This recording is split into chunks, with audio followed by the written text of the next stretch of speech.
जय सदाशिव। शिव की कृपा चैनल में आपका हार्दिक स्वागत है। परम पिता परमात्मा सदा शिव की असीम कृपा आप और आपके परिवार पर सदैव बनी रहे।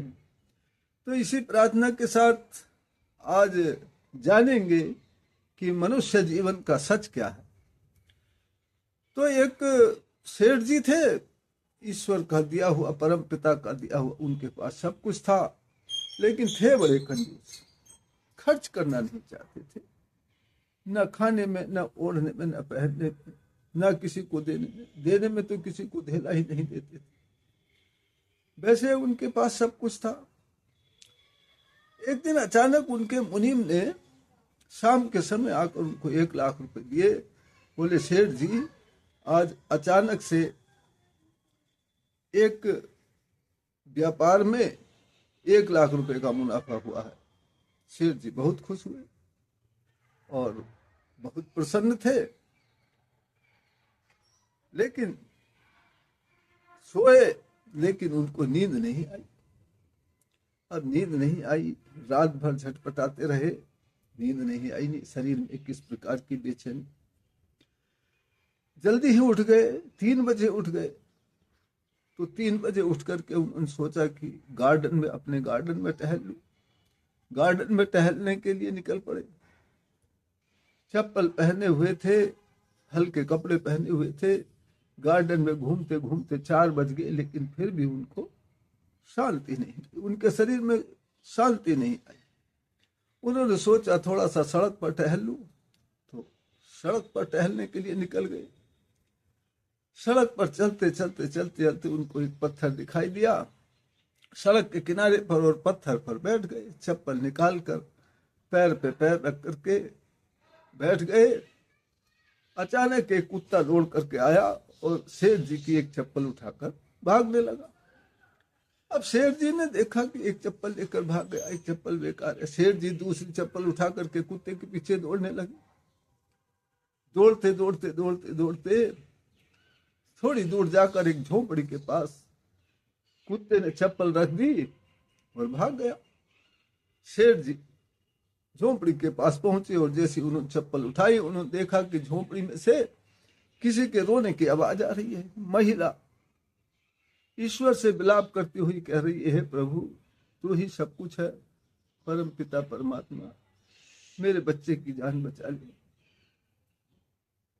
सेठ जी ने सुना महिला का रोना। सेठ जी शक पकाए। उनके मन में आया देखा जाए कौन है, लेकिन फिर सोचे पता नहीं क्या माजरा है, यहीं से भाग चलो। लेकिन शेर जी के मन नहीं माना और शेर जी ने धीरे से झोपड़ी के अंदर फूस हटा करके जो झांका, देखा तो एक महिला बैठी हुई है और उसके पास एक बच्चा लेटा हुआ है, चादर ढकी हुई है।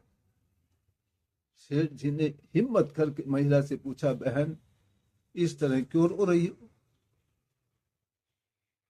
तब महिला ने कहा, बाबूजी मेरा बच्चा बीमार है, बहुत दिन हो गए, इसके इलाज के लिए पैसे नहीं हैं, अब तो ईश्वर ही इसका सहारा है। कल शाम से बैठी हूं इसके पास। शेठ जी ने कहा, बहन जी रोने से क्या होगा, तुम किसी से मदद मांगती, तुमने किसी से मदद नहीं मांगी। महिला ने कहा, बाबूजी बहुत मदद मांगी, दुनिया में हाथ फैलाए लेकिन कोई मदद करने को तैयार नहीं, किसी के पास टाइम नहीं है। शेर जी के मन में पता नहीं अचानक कुछ जाग गया। शेर जी ने कहा, फिर क्या बाबूजी? कल शाम एक महात्मा जी आए थे और बाबा महात्मा ने कहा था कि बेटा दुनिया के सामने रोने से कुछ नहीं होगा, तू कल सुबह ईश्वर से प्रार्थना करना, ईश्वर तेरी मदद जरूर करेंगे, किसी ना किसी को अवश्य भेजेंगे। सेठ के मन में करुणा जाग गई। करुणा जागते ही सेठ ने जेब से फोन निकाला और तुरंत फोन किया और वहां पर एम्बुलेंस बुलाई। फोन करके एम्बुलेंस बुलाई। घर से अपने नौकर को फोन किया कि मुनीम जी पैसा लेकर के अस्पताल पहुंचो। अस्पताल लेकर गए, बच्ची का इलाज हुआ, बच्ची कुछ दिनों में ठीक हो गई। सेठ जी ने सारा खर्चा उठाया और ठीक होने के बाद बच्ची और उस महिला को घर लेकर आए और महिला को बाग में नौकरी रखी, नौकर रख लिया माली के काम करने के लिए, और बच्ची के पढ़ाने का जिम्मा, उसके रहने सहने का, खाने का जिम्मा अपने आप उठा लिया। तो सेठ जी ये विचार कर रहे थे एक दिन की, हे प्रभु तेरी कैसी लीला है। मुझे आज पता चला कि मनुष्य जीवन का सच क्या है। तो मनुष्य जीवन का सच परिवर्तन है। परिवर्तन कब हो जाए, किस में हो जाए, कहाँ हो जाए, किसी को कोई पता नहीं है। इसको सिर्फ ईश्वर ही जानते हैं।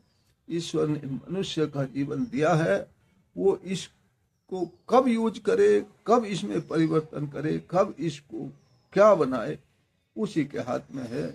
तो हमें भी कभी हर व्यक्ति को एक जैसा नहीं समझना चाहिए, कभी भी उसमें परिवर्तन हो सकता है। ईश्वर ने उस मनुष्य का यूज कहाँ करना है ये वही जानते हैं। हमें इस ऐसा सोचकर किसी से भी घृणा नहीं करनी चाहिए, किसी को भी बुरा भला नहीं सोचना चाहिए। तो परम पिता परमात्मा सदाशिव की असीम कृपा हम सभी पर बनी रहे, इसी प्रार्थना के साथ फिर मिलते हैं अगली वीडियो में। तब तक के लिए जय सदाशिव।